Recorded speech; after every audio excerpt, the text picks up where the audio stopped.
दोस्तों नमस्कार, मैं राजपाल वर्मा और आप देख रहे हैं हम आपकी आवाज़। गांव पन्नीवाला मोटा की श्री कृष्ण गौशाला में चल रही श्रीमद् भागवत कथा में बुधवार को कथावाचक ने श्रद्धालुओं को भगवान कृष्ण के विवाह एवं कृष्ण सुदामा मिलन का वृत्तांत सुनवाया।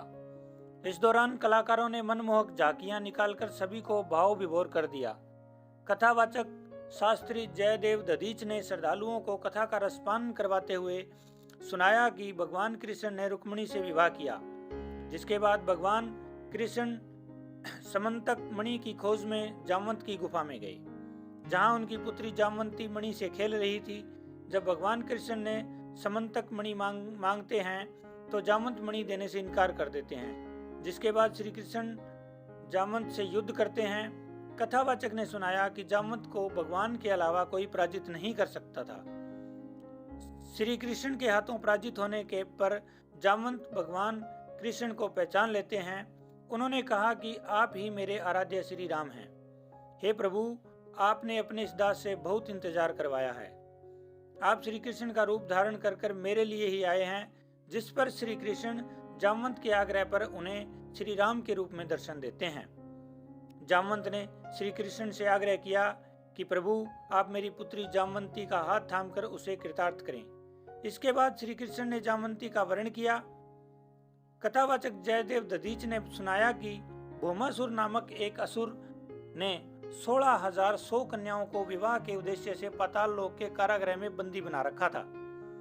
जब भगवान कृष्ण को इस बात का पता चला तो वे पाताल लोक में जाकर भौमासुर से युद्ध करते हैं। श्री कृष्ण इस युद्ध में भौमासुर का संहार भी कर देते हैं, कन्याओं को मुक्त भी करवा लेते हैं, जिसके बाद सभी कन्याओं ने अपने घर वापस जाने से इनकार कर दिया।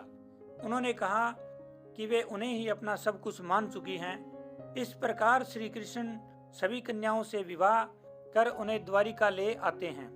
कथावाचक ने उपस्थित श्रद्धालुओं को श्री कृष्ण व सुदामा की मित्रता व उसके मिलन का वृत्तांत सुनाते हुए कहा कि भगवान कृष्ण ने बचपन में सुदामा व अन्य ग्वालों के साथ अनेक लीलाएं सुदामा की थी। सुदामा एक निर्धन विप्र था। अपनी पत्नी सुशीला के कहने पर वह द्वारिका चला जाता है, लेकिन द्वारपाल उसकी हालत देखकर उसकी हंसी उड़ाते हैं। जिसके बाद सुदामा अपने सखा से मिले बिना ही वापस लौटने लगता है, लेकिन भगवान कृष्ण महल से नंगे पांव सुदामा के पीछे दौड़ पड़ते हैं। कलाकारों द्वारा कृष्ण सुदामा मिलन की निकाली गई झांकियों ने उपस्थित श्रद्धालुओं को भाव विभोर कर दिया। कथावाचक ने सुनाया कि भगवान किसी धन या भौतिक पदार्थों के भूखे नहीं होते हैं, वे सिर्फ और सिर्फ इंसान की भावना को देखते हैं।